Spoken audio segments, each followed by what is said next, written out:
Olá pessoal, bem-vindo a mais um Literatos. Nesse vídeo eu vou falar para vocês, comentar para vocês uma opinião minha sobre um tema que gera muita discussão no meio evangélico, mas é um tema que eu vou avisar para vocês que você tem que absorver esse conteúdo, se desprenda daquilo que seria uma crença pessoal ou inclinação pessoal que você tenha sobre este tema.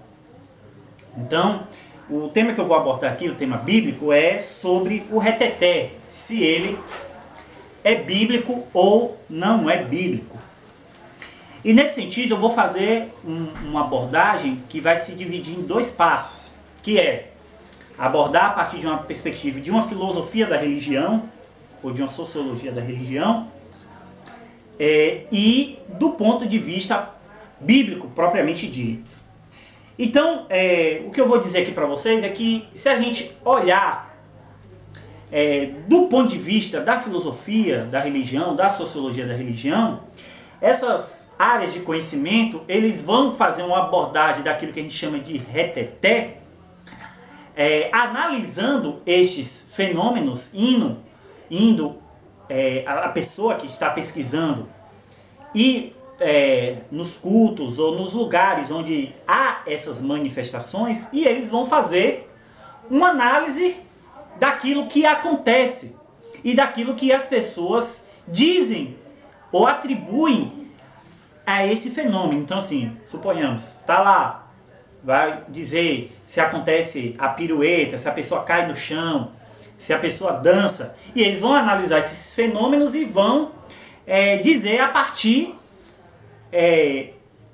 daquilo que as pessoas creem, e sem fazer o juízo de valor de uma maneira impessoal. Então eles vão analisar e dizer, acontece isso, as pessoas dizem que vem através do espírito tal, e isso acontece com qualquer outra religião.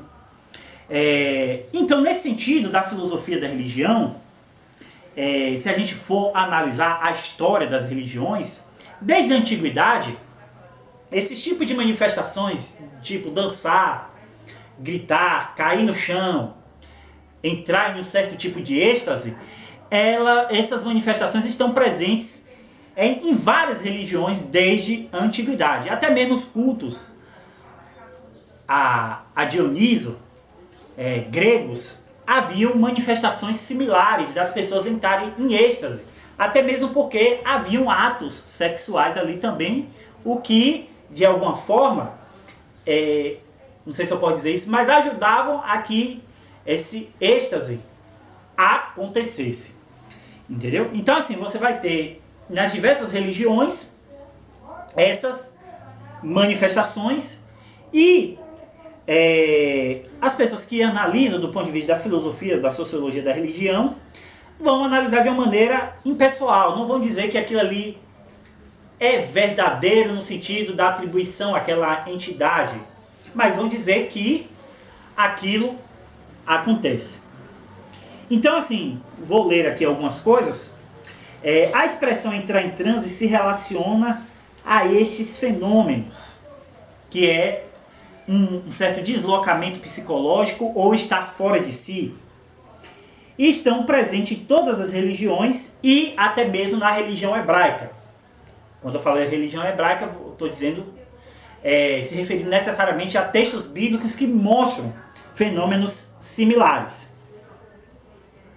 E esses fenômenos se é que a gente pode dizer também psicológicos, que é de deslocamento ou estar fora de si, que às vezes é como é traduzido, o êxtase, também se relaciona a fenômenos não religiosos, como o ato sexual, quando a pessoa ali chega ao ápice sexual, ele entra em um êxtase. Ou até mesmo ouvir uma música. Por exemplo, a pessoa entra no êxtase, se arrepia ou coisas do tipo, que é a pessoa que está ouvindo alguma música, a intensidade que a pessoa ouve aquela música. Então eu vou citar alguns textos bíblicos do Antigo e do Novo Testamento que sugerem manifestações espirituais, se não iguais, ao menos similares àquilo que a gente identifica hoje como reteté. Existe uma palavra hebraica, que está registrada aqui em Números 24, 4 ao 26, que é nafal, que geralmente é traduzido como cair em transe, que é o texto bíblico que relata o êxtase de Balaão, quando ele profetiza. Então ele caiu em transe. Tardemá, que geralmente é traduzido como sono profundo, que está registrado em Gênesis 2, 21, que é quando Deus faz Adão cair em sono. E ali não é um simples sono, é um sono profundo, de maneira que, se é que a gente pode sugerir, é um anestésico. Não sei se eu posso dizer que no período antes da queda, Adão tinha dor, mas de alguma maneira que anestesiou, que ele não chega a perceber que perdeu uma costela. Claro que a gente está fazendo uma leitura de fora, porque no texto bíblico ali, até antes da queda, existem muitas coisas que estão desconhecidas por nós, mas que a gente pode conjecturar. Aqui tem um texto de Gênesis 15, 12. Deus abençoa Abraão, onde aparece essa mesma palavra. Tardemá, sono profundo. Aqui tem os textos também de Salmo 76, 6. Transe, que é a palavra radã, que aqui eu vou ler a parte do texto que diz, tua repreensão, Senhor, paralisam carros e cavalos. Então ali, esse transe, a palavra ele traduziu mais exatamente de parar, paralisar. Então é um impacto físico que gera dos carros e cavalos. É a expressão que o salmista usa para o impacto da ação de Deus sobre os carros e cavalos. E aqui mais dois textos. Daniel 8, 18 e 10, 9, que radã, né? A mesma palavra radã, que tem a expressão cair em sentido, geralmente é traduzida como cair em sentido, que é quando Daniel tem aquelas visões escatológicas.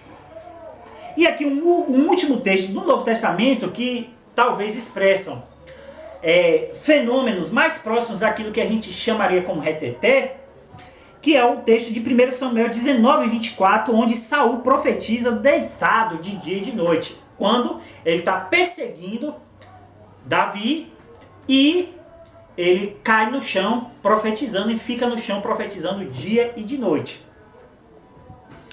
Aqui algumas ocorrências dessas manifestações físicas, psicológicas no Novo Testamento.